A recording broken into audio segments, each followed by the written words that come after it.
Couple things I wanted to address before I got out of here because some things are going on in the sports world beyond the obvious.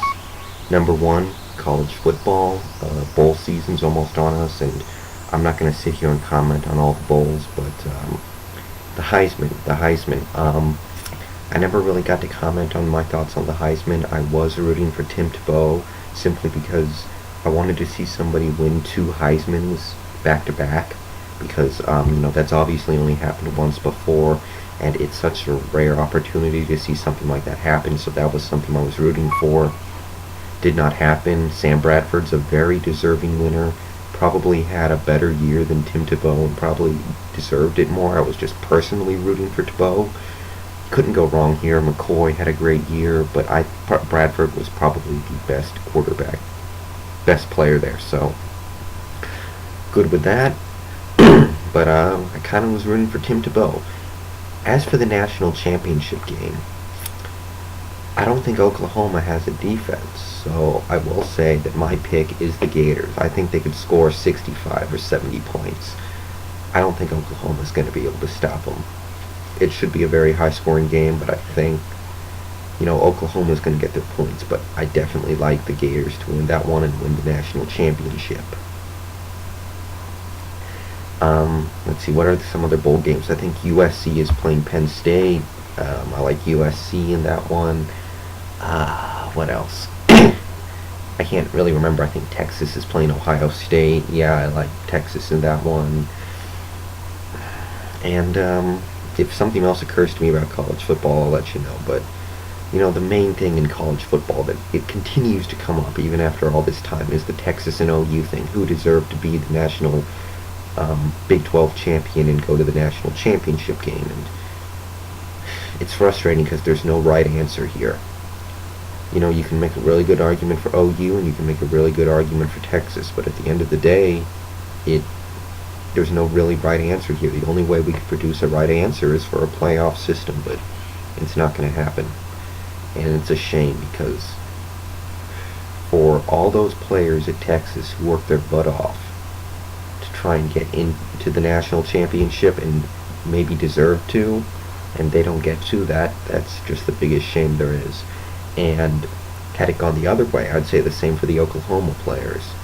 I don't want to put too much stock into the head-to-head thing because that was one game. I'm not totally positive that tells us everything. If you really want to go by head-to-head, Texas lost to Texas Tech. Does that mean Texas Tech should go over Texas? And then you have OU beating Texas Tech. I mean, I don't want to put too much into the head-to-head thing, but I will say Texas's defense is a lot better than OU, and OU does kind of pad their score a little bit from time to time to increase their voter appeal. But what happened, and no matter who got picked, Texas or OU, it would not have been the right answer. There is no way to determine a right answer based off all of this. Okay, moving on. The Pro Bowl rosters got released today. I looked over it. When the Pro Bowl rosters first comes out, everybody kind of complains and like, oh man, this is the worst Pro Bowl ballot I have ever seen. And then after a while, they calm down a little bit and go, well, actually, it's not that bad. So I looked up and down. A lot of deserving players. There was one Seahawk on the list, Walter Jones. It's become cool to hate Walter Jones lately. People think he sucks now. People think he's been bad for like 3 years. He was bad in 2006, but he was not bad this year. He had a very good year before he got hurt and before he met DeMarcus Ware. DeMarcus Ware demolished him, but Walter Jones, you didn't have a magnificent year, but you were good this year. I'm happy for you. You probably won't go to Hawaii because you're injured, but enjoy the Pro Bowl invite regardless because it's all about the Hall of Fame resume. Some surprises. Kurt Warner did get in over Drew Brees. I'm a little surprised Eli Manning got in. I thought Aaron Rodgers or Tony Romo might have edged him. I'm good with it. I can't definitively say that those two guys deserved it more than Eli, but I kind of thought A-Rod might get in. Clinton Portis drops to number 3 behind Adrian Peterson and Michael Turner because of, he's just been invisible lately because of the injuries. So, this tells me right now that the MVP race, because Adrian Peterson finished number one in the Pro Bowl, is probably the leading candidate now. Let's see. Let's see. So I could go on and on about all the players that are here and deserve it. As for some of the surprising snubs, let's go over real quick. Jared Allen over John Abraham. I'm not saying they're wrong. I don't know if they were right. I mean, John Abraham has been a much better pass rusher than Allen this year, I think. And he's doing it on a defense where he is by far the best player. Jared Allen cannot say that. Kevin Williams is more important to that Minnesota defense. I was a little disappointed that no Fred Robbins. Fred Robbins was not there. They gave it to Pat Williams instead and Jay Ratliff, so I can't say they're not deserving, but Fred Robbins, I think he was a deserving Pro Bowler. What else? There was a middle one. Let's see. Sheldon Brown did not go to the Pro Bowl. Instead, they put in Asante Samuel.